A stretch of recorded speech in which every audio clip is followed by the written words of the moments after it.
20 ಕನ್ನಡ ವಾಹಿನಿಗೆ ಸ್ವಾಗತ. ಕಾಫಿನಾಡು ಚಿಕ್ಕಮಗಳೂರಿನಲ್ಲಿ ಕಾಡಾನೆಗಳ ಉಪಟಳ ನಿಲ್ಲುವ ಲಕ್ಷಣಗಳು ಗೋಚರಿಸ್ತಾ ಇಲ್ಲ. ಬೇಲೂರು ಭಾಗದಿಂದ ಮೂಡಿಗೆರೆ ಕಡೆಗೆ ಒಂಟಿ ಆನೆಗಳು ಪದೇ ಪದೇ ದಾಳಿ ಇಡ್ತಾ ಇದ್ದು ಜನ ಆತಂಕಗೊಂಡಿದ್ದಾರೆ. ನಿನ್ನೆ ರಾತ್ರಿ ಬೇಲೂರು ಮೂಡಿಗೆರೆ ಗಡಿ ಗ್ರಾಮದ ರಸ್ತೆಯಲ್ಲಿ ಪುಂಡಾನೆಯೊಂದು ನಡು ರಸ್ತೆಯಲ್ಲಿ ಓಡಾಟ ನಡೆಸಿದೆ. ಬೇಲೂರು ಭಾಗಗಳಿಂದ ಆನೆಗಳು ಪ್ರತಿನಿತ್ಯ ಮೂಡಿಗೆರೆ ಭಾಗಕ್ಕೆ ಒಂದಲ್ಲ ಒಂದು ಆನೆಗಳು ಆಗಮಿಸಿ ಬೆಳೆ ಹಾನಿ ಮಾಡ್ತಾ ಇದೆ. ಹೀಗಾಗಿ ಸುತ್ತಮುತ್ತಲಿನ ಗ್ರಾಮಸ್ಥರು ಮನೆಯಿಂದ ಹೊರಬರಲು ಆತಂಕ ಪಡುವಂತಾಗಿದೆ. ಕನ್ನಡಿಗರ ಮೆಚ್ಚಿನ ನಿಮ್ಮ ಟಿವಿ 20 ಕನ್ನಡ ವಾಹಿನಿ ಇದೀಗ ಟಿವಿಯಲ್ಲಿ ಲಭ್ಯ. ಕರ್ನಾಟಕ ಮತ್ತು ದೇಶ ವಿದೇಶದ 360 ಡಿಗ್ರಿ ಸುದ್ದಿ ವಿವರವನ್ನ ಪಡೆಯುವುದಕ್ಕೆ ಟಿವಿ 20 ವಾಹಿನಿಯನ್ನು ಲೈಕ್ ಮಾಡಿ, ವಿಡಿಯೋಗಳನ್ನು ಶೇರ್ ಮಾಡಿ, ಕಮೆಂಟ್ ಮಾಡಿ, ಸಬ್ಸ್ಕ್ರೈಬ್ ಮಾಡಿ. HCN ಕೇಬಲ್ 842 ನಂಬರ್ನಲ್ಲಿ ಹುಕ್ಕೇರಿ ತಾಲೂಕು ಹಾಗೂ ಸಂಕೇಶ್ವರದ ಸುತ್ತಮುತ್ತಲಿನ ಹಳ್ಳಿಗಳಲ್ಲಿ ಲಭ್ಯ.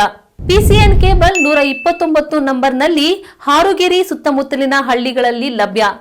ರಾಯಬಾಗ್ ಡಿಜಿಟಲ್ ಚಾನೆಲ್ ಕೇಬಲ್ 80ನೇ ನಂಬರ್ನಲ್ಲಿ ರಾಯಬಾಗ ತಾಲೂಕಿನ ಸುತ್ತಮುತ್ತಲಿನ ಹಳ್ಳಿಗಳಲ್ಲಿ ಲಭ್ಯ.